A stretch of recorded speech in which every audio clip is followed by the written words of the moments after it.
देखिए उदाहरण number 5, chapter 5 है वैदिक गणित। हमने जो उदाहरण 4 किए थे उद्धर त्रिज्याभ्याम विधि द्वारा सॉल्व किए थे, लेकिन उदाहरण 5 आपको करना है निखिलम विधि द्वारा सरल। तो इसको सरल करने के लिए हमें पता है कि निखिलम जो कक्षा 5-6 में होता है, तो वो भी यही सूत्र इसमें लागू होगा। इसमें आपको दे रखा है निखिलम विधि द्वारा। तो सबसे पहले निखिलम को सरल करने के लिए 2 अंकों का बता रहा हूं मैं, 2 अंकों की संख्या का।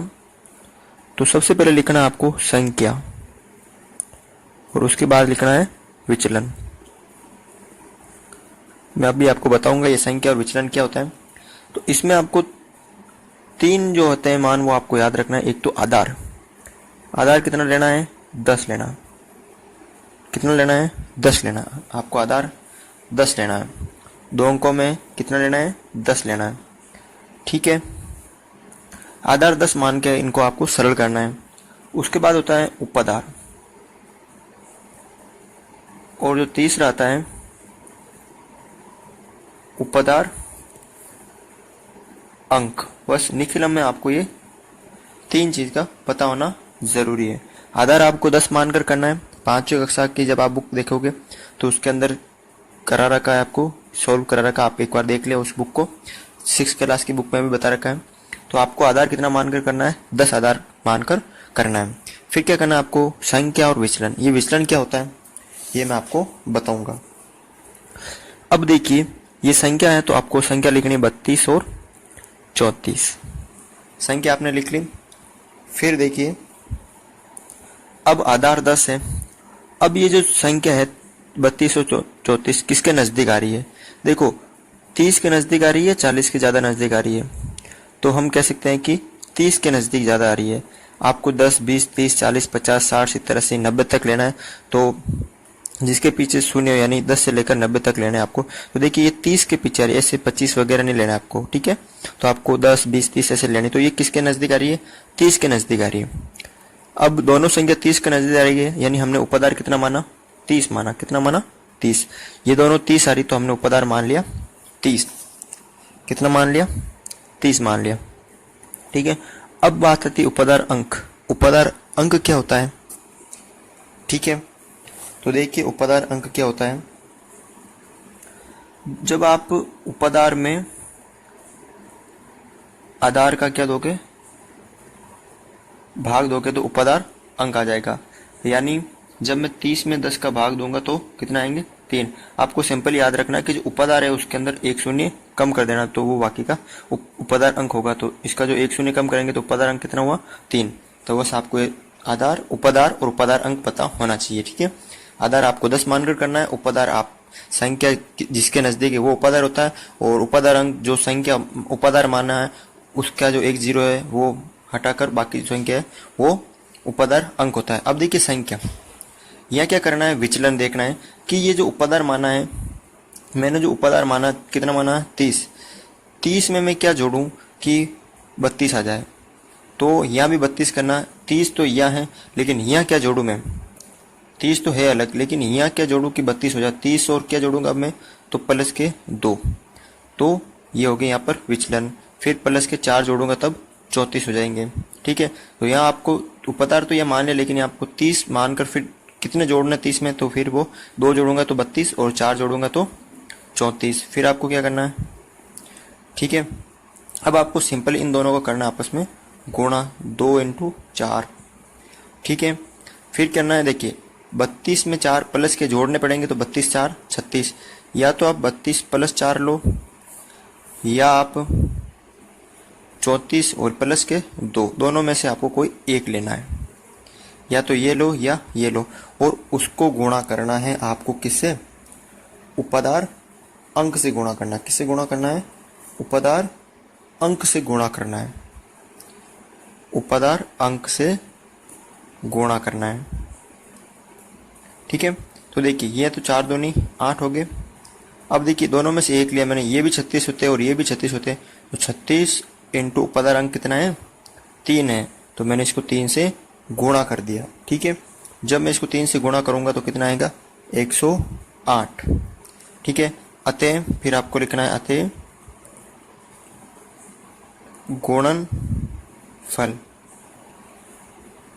तो 8 का 8 एक अंक है तो कोई हासिल करने जाएगा, फिर ये उतारे अपने 108।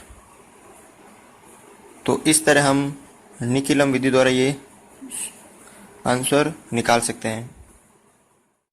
कि उदाहरण नंबर 6 निखिलम विधि द्वारा करना है। तो मैंने आपको बता दिया पहले उदाहरण में कि आपको आधार मानना है। आधार कितना 10 मानकर सरल करना है, फिर उपाधार, फिर उपाधार अंक, ये काम करना है आपको यहाँ पर पहले तो, ठीक है। फिर यहाँ आपको लिखना है संख्या, फिर इधर विचलन, ठीक है। संख्या है 54 और 57। उपाधार मानना है, आधार हमेशा 10 रहेगा, 10 मानकर ही सरल करना आपको। अब देखिए ये उपाधार, अब ये दोनों किसके नजदीक है, 60 के नजदीक है, 50 के नजदीक है, ठीक है। देखो 60 लूंगा तो मैं ये माइनस हो जाएंगे, अगर यह मैं 50 लेता हूँ, किसके नजदीक है दोनों, 50 के नजदीक है। तो मैंने उपाधार कितना मान लिया 50। उपाधार अंक 1 0 कम कर दिया तो 5। उपाधार में 1 0 कम कर दिया तो कितने अंक बचे, ये 5 बचा, तो उपाधार अंक कितने हो गए 5 हो गए।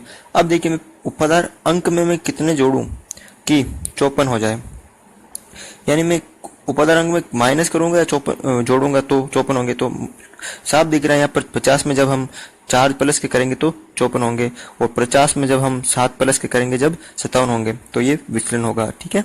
अब इनका करना आपस में आपको गुणा, और अब देखिए 54 और 7 कितने होंगे प्लस के, तो 54 और 7 जोड़ना है, दोनों में से एक लेना आपको। अब हमेशा आपको दोनों नहीं लेना, दोनों में से एक लेना है, तो मैं दोनों में से एक ले लेता हूँ। 54 प्लस 7 या 57 प्लस 4, ये भी 61 होंगे, और 54 और 7 जोड़ेंगे तो भी 61 होंगे। तो दोनों में से मैंने एक ले लिया, और इसको गुणा करना है उपाधार अंक से। उपाधार जो है अंक, उससे आपको करना है इसे गुणा। देखिए 7 चौक 28, और ये 54 और ये हो गए 7 61, इंटू उपाधार अंक कितना है 5, ठीक है। अब 7 चौक 28 हो गए, अब इस 61 को किससे गुणा करना है 5 से गुणा करना है, तो ये हो गए 305, और ये हो गए 28। अब इसको करना है सरल, यानी अतः गुणन फल 28 है, यानी 2 है तो इक्का अंक 8, और हासिल के 2 चले जाएंगे तो कितना हो गए 305 और 2 7, यानी 307 हो गए। तो ये इस क्वेश्चन जो उदाहरण है 6 उसका आंसर होगा 3078। उदाहरण नंबर 7 निखिलम विधि द्वारा इनको सरल करना है आपको, ठीक है। तो सबसे पहले आपको मानना है आधार, उसके बाद उपाधार और उपाधार अंक, उपाधार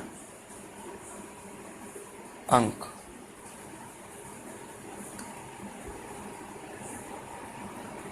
ठीक है। आधार आपको 10 मानकर करना है। अब देखिए सबसे पहले यहां लिखना आपको संख्या, और इधर विचलन, ठीक है। संख्या होगी 78 और विचलन हो गया 76, ठीक है। अब उपाधार ये दोनों किसके नजदीक आ रही है, 70 के भी नजदीक आ रही है और 80 के भी नजदीक आ रही है, तो हमने मान लिया 80, ठीक है। अब उपाधार अंक कितना हो गया 8, यानी 80 में जब 10 का भाग दूंगा तो 8 प्राप्त होंगे। अब मैं 80 में क्या माइनस या प्लस करूं तो 78 प्राप्त होंगे। तो माइनस के जब मैं 2 करूंगा, 80 में से जब माइनस के 2 करूंगा तो 78 प्राप्त होंगे, ठीक है। फिर 80 में से जब मैं -4 प्राप्त करूंगा तो 76 प्राप्त होंगे। ये हो गया इसका विचलन। फिर करना आपको इनको आपस में गुणा, -2 इंटू -4, और 78 में जब 4 माइनस करूंगा तो कितना होंगे 74, और 76 में 2 करूंगा तो भी 74, यानी 78 - 4, दोनों में से आपको एक लेना है और इनको गुणा करना है उपाधार अंक से, यानी 8 से गुणा करना है, ठीक है। अब क्या करना है आपको, यहाँ पर देखिए 2 दूनी ये 2 चौक 8, माइनस माइनस होंगे प्लस, और ये हो गए 8 इंटू 78 में जब 4 माइनस करूंगा तो 74, ठीक है। और जब इनको गुणा करूंगा तो 8 चौक 32, 3 और 56, और ये कितना हो गए 59, यानी 592, और ये उधर गए 8। फिर अतः गुणनफल, गुणनफल में यानी यहाँ एक अंक है तो 8, और यहाँ 592 तो 592, तो ये इसका आंसर होगा। देखिए उदाहरण नंबर 8, 63 इंटू 58 को निखिलम विधि द्वारा सरल करना है। तो सबसे पहले आपको आधार मानना पड़ेगा, कितना मानकर, 10 मानकर। फिर आपको उपाधार मानना पड़ेगा, फिर आपको उपाधार अंक ज्ञात करना पड़ेगा। ठीक है, यह होगी संख्या, इधर हो गया विचलन। ठीक है, संख्या होगी 63 और 58, दोनों 60 के नजदीक आ रही है। तो मैंने उपाधार मान लिया 60 और उपाधार अंक हो गया 6। 60 में जब 10 का भाग दूंगा तो 6। अब देखिए मैं 60 में क्या प्लस या माइनस करूँ तो 63 प्राप्त होंगे, यानी जब मैं 3 के प्लस के 3 करूंगा तो भी 63 प्राप्त होंगे, और जब माइनस के 2 करूंगा तो 58 प्राप्त होंगे। फिर आपको करना है इनको गुणा 30 इंटू माइनस के 2। फिर देखिए 63 में माइनस 2 करूंगा तो 61, और 58 प्लस 3 61, यानी आपको दोनों में से एक लेना, तो 63 माइनस 2 और इसको गुणा करना उपाधार अंक यानी 6 से गुणा करना है। ठीक है, यानी 3 दूनी 6 और माइनस प्लस विपरीत चिन्ह तो वापस माइनस होगा। आप चिन्हों का जो गुण नियम है वो देख लीजिए, वीडियो बना रखा मैंने। अब यहाँ देखिए आप 6 और इंटू 63 माइनस 2 कितने हो गए, 61 हो गए। ठीक है, अब देखिए आप यहाँ पर ये तो माइनस के 6 है ही है, 6 कम 6 और 6 छंग 36। अब क्या करना, मुझे यहाँ माइनस हटाना है। क्या करना मुझे यहाँ पर, एक जो ये माइनस का है वो मुझे हटाना है। ठीक है, तो इसमें से जो एक मैं माइनस कर दूंगा, इसमें से एक जो माइनस करूंगा, यानी क्या बचेंगे आप 365, और जो एक या प्लस का ऐसे कर लिख सकते हैं मैं, और इधर जाएगा तो क्या हो जाएगा वो 10, और ये हो गया माइनस का 6, यानी 365, 10 माइनस 6 बराबर 4। फिर अतः गुणनफल